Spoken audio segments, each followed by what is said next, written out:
Oh! Oh, shit! Alright, what's going on, everybody? So, Moses Itauma versus Jermaine Franklin just finished, and that was an amazing card. Only 2 fights in the entire card weren't knockouts, so what I'm going to be doing is talking about the main event first, and starting near the bottom, then working up to the co-main event to end it. Now, let's start in the main event, because holy shit. Holy shit, bro. Moses Itauma isn't going to lose to anybody. I'm a huge Usyk fan. I beat the drum that Usyk is one of the greatest of all the time. I would be extremely nervous if Moses Itauma ends up fighting Usyk. Bro, he just made Franklin look like nothing. When he has gone through the ringer at heavyweight, faced everybody that's good. Nobody has ever finished Franklin, let alone like that. Bro, okay, so off the rip, like 3 seconds in, I knew this was Jover, because his hand speed is ridiculous. I don't know how his hand speed is this fast at heavyweight. He'll jab, jab, left, right hook in like a matter of a second. He'll rip to the body. He'll quickly dip to the body. And you can't even respond to it. You can't like counter. You can't check hook him. The only thing that Franklin was having the entire fight success-wise was straights to the body. And he caught one good check hook on Moses Itauma. And he just smiled and kept walking forward. Nobody's going to be able to deal with the speed, accuracy. He has like aimbot with his left hand. It's actually insane. He doesn't miss. And when it does, you almost like hear it like it's a whipping shot when he misses his punches. Moses Itauma is special. Only at 21 years old, he's dusting out the entire heavyweight division. And listen, I'm a huge Usyk fan. I beat the drum that he's one of the greatest of all time. I will be extremely nervous in this fight, because Usyk will probably be on the back foot. He would move a lot better than Franklin, obviously. Franklin was just sitting there for him. But Franklin is durable, and he hurt him multiple times in the fight. He hurt him at the end of the first round. He dropped him at the ends of round like 2 or 3, I believe, with a nasty combination. Changes the level so well, not just with the hooks, with the straight shot. Oh! Nasty shot! Oh my god! Are you kidding me? That was dirty. Oh my lord, that was disgusting. And as the fight kept going on and on, dude, it just kept getting worse and worse. It was just so obvious that Franklin was about to get slimed out. It's like we're just sitting there waiting for it. The commentary was saying, oh, we're just waiting for this to happen. Even the commentary is just counting out Franklin, which is crazy knowing like Franklin's career. That's somebody they can never count out in a fight. And he was counted out, again, like in the first couple seconds. I was like, damn, this is going to be bad. And it was bad, man. His hand speed, yeah, I think even in his corner, he was like, dude, this hand speed, I can't deal with it. And truth be told, he lined him up, he set up a perfect uppercut, and on the way down landed a hard, stiff jab that knocked him out cold. Oh! Oh, shit! Oh, he's out! He's out! Oh my god, that was nasty!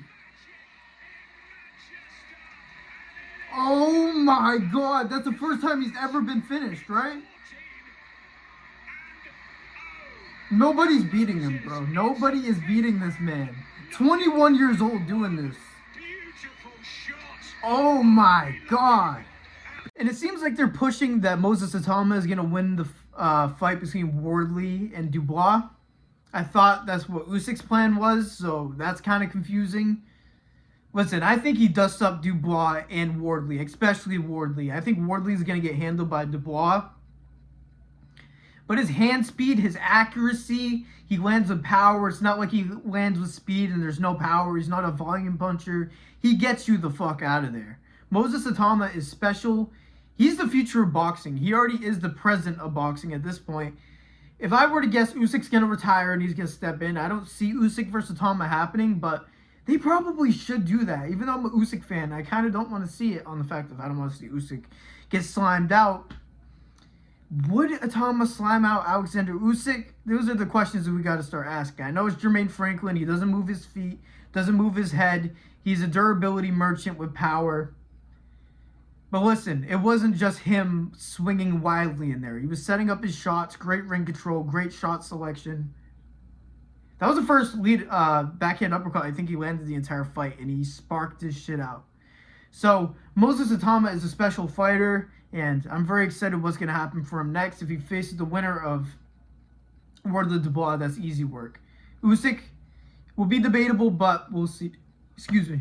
All right, I was going to talk about this fight. I wasn't going to record to the last 3 fights of the card, but I have to because I was impressed. The first fight that I'm going to cover on this card is Liam Davies versus Grandelli. Now, Liam Davies looked really good in this fight. I think this is the first time he has fought at featherweight. At least that's what they were saying on commentary. He looks really good. He looks long for the weight class. He's strong. He was really working off his jab and pushing back Grandelli the entire fight. Grandelli was really just weaving over hooks, trying to get like a hurt shot. He was going body, left hook.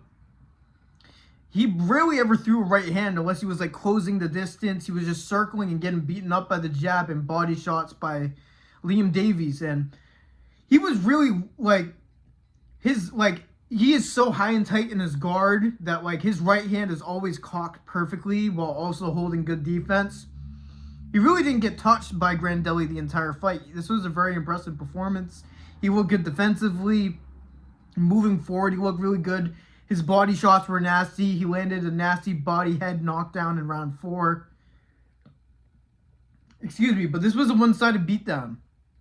And he looks really good at featherweight, so I'm going to keep my eye on him. And Grandelli was really tough. He took a lot of damage. I don't know why he was complaining about back of the head shots. Almost no shots were back of the head. Oh my God, he stopped burping. I'm sorry. You have to listen to that. But what a great win by Liam Davies. And I wonder if they're going to start giving him some nice matchups with some nice name to it. Because I didn't know about him. That's why I need to watch these cards. Because he's a very talented fighter. Like, being that defensively sound and having that much power and mixing up the punches that well. He ended up making Liam Grandelli. I don't know what I'm saying. Grandelli quit in round 6 or 7. Yeah, you get what I mean. So, what a great performance by Liam Davies. I gotta talk about this one too. Oh my God. Shaquille Thompson versus Brad Pauls. Now, the first half of this fight was dominant for Shaquille Thompson. He is such a long, rangy southpaw. He has good footwork. He was doing great with his jab and then variation off the jab, body shot, straight left hands. And throughout the fight, Brad Pauls was landing counter shots, but it seems like Shaquille Thompson was eating them. And then eventually, as the rounds went on, Shaquille Thompson just was like not moving his head. He was just walking forward, not really respecting Brad Pauls whatsoever. And Brad Pauls kept landing that straight right hand, kept chopping at the body, kept jabbing to the body to set up the right hand upstairs. And then he ended up hurting Shaquille Thompson, dropping him, and then hurt him again and again and again, and then dropped him again, and the fight got waved off. Oh my God! He's hurt really fucking bad. Oh! Oh shit! He waved it! Oh my God! That is an insane comeback win. That is insane, dude. What? He was getting his shit pushed back all fight, bro. Wow, he just got kissed on the lips. What the fuck was that? Okay. This is a great win by Brad Pauls. He's 32 years old, so this kind of was a make or break win for him. This kind of propels him forward, and they can maybe build him off this for one last run.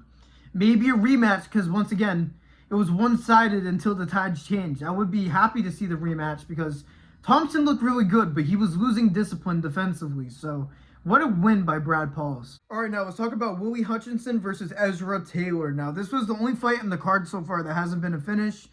It has been a really good card, but Willie Hutchinson is nasty, man. He reminds me of Emmanuel Augustus. His fight IQ is so good that he's able to just flow in there with his hands down, constantly switching stances, sidestepping, stepping back, slipping off shots. Nasty work by Willie Hutchinson. And these are the type of fighters that boxing needs right now, that prioritize entertainment and everything. He's just comfortable in there. It's really fun to watch. At least in my opinion. I can imagine why some people would be annoyed with it, but he was schooling Ezra Taylor in his fight. Ezra Taylor just trying to work forward with a jab. And whenever Ezra Taylor would try to let off a long combination, he would sidestep, he'd slip, he'd come in with his own counter shots. Just absolutely schooling Ezra Taylor, who's an undefeated fighter. So Hutchinson really just has that swag to him. That's why he's one of my favorite boxers. He moves with it. He flows with punches. He flows with his footwork. And he always knows where he's at in the ring. He never gets caught in the corner. He never gets caught in danger, really. Some glancing shots hit him when he moves his head. But it's got to be demoralizing when you're walking forward the entire fight, trying to find a combination off the 1-2, and he's just gone by the time he's throwing the third punch. So it was a great work by Willie Hutchinson. I would like to see him give him like a big name matchup on a Riyadh season card. I think he fits right on there. Again, he's going to bring entertainment to the fights, and I feel like if you want to get more casual fans and more like MMA fans into boxing, you need to push names like this to the front. You know what I mean? Hype him up. Like, I've known of him before because he's fought in the past, but I see him nowhere. He isn't hyped up, and that's the thing with boxing sometimes. They do the face-offs. They do all the right things that the UFC doesn't do, but they just for some reason on social media, they don't push their fighters. But it was a great win by Willie Hutchinson. I think that Ezra Taylor got like 2, maybe 3 rounds. Whenever he would try to walk forward, he would just get demoralized by Hutchinson's movement. So, great win by Hutchinson. Lastly, let's talk about this co-main event. Jerome Warburton versus Heaney. Now, Heaney looked good the first 2 rounds of this fight. He had the crowd behind him. He was fighting, fired up, walking forward with a high, tight guard, working his jab, working straight right hands. And he was landing some nasty left hooks to the body. But as the fight went on, Jerome Warburton put on a masterclass in this fight. He was circling around the ring. He was crashing in with quick combinations. 1-2. He would go lead uppercut, left hand. He was doing nasty boxing throughout this fight. And it was a high activity fight. He wasn't fighting like Shakur in some fights and Devin Haney in some fights. I'm sure some people would say that, but especially the people in the crowd that came in to support Heaney. But this was just a masterclass by Warburton. At first, I thought he was fighting kind of shook. He was moving back. He was letting Heaney work, but I guess he was just collecting data. He was able to sidestep, and he was landing a check lead hook on Heaney all day. He was getting brutalized as the fight went on, but Heaney is really tough. He has a really good chin. He was landing a lot of fast 1-2s, and again, the lead uppercut left hand was nasty. And he was able to just stick and move, put in long, fast combinations. By the time that Heaney got to him, he was getting hit with a counter shot. His lead hand was getting lazy throughout the fight. His guard was getting lazy throughout the fight. He was going in there to scrap, and by the time he would let his hands go, he would get clipped, and Warburton was just out of there at that point. So that was a great win by Jerome Warburton. I think that, was he the underdog going into this fight? I'm not sure. This kind of seemed like that's what the vibe was based off the commentary, the reaction to the fight. And yeah, Heaney, I'm sorry, I keep calling him Haney. It's not Devin Haney for the people that don't know. He doesn't move his head a lot. He just walks forward, and he isn't as offensive. He doesn't step back. He doesn't slip. He needs to add more to his game if he wants to be an effective pressure fighter, but it was a great performance by Warburton more than anything, so yeah. Yeah. But what a card. Oh my goodness. This almost flew under my radar because UFC's coming up, and sometimes, you know, these boxing events just fly under radars sometimes. Sometimes you have to go out and check because sometimes with the social medias, even though they do the face-offs and everything, they're not great with promotion sometimes. Especially with Moses Itauma fighting, that should be on my feed everywhere. I shouldn't be forgetting about Moses Itauma fighting. Please lock in the zone. We're just doing a little bit more. But this was an amazing card, like 9 out of 10. Well, only 2 fights in the entire card weren't knockouts, so all right, wow. I'll also be doing a UFC instant reaction right after that event, double upload today, so make sure you guys subscribe. I've been grinding my ass off. YouTube's been hating with the algorithm. So I need some extra support from you guys. But make sure you like the video, subscribe, turn on notifications. That all helps. Yeah, man. What an amazing card. Thank you guys for listening to me yap like usual. God bless every single one of you. And peace out.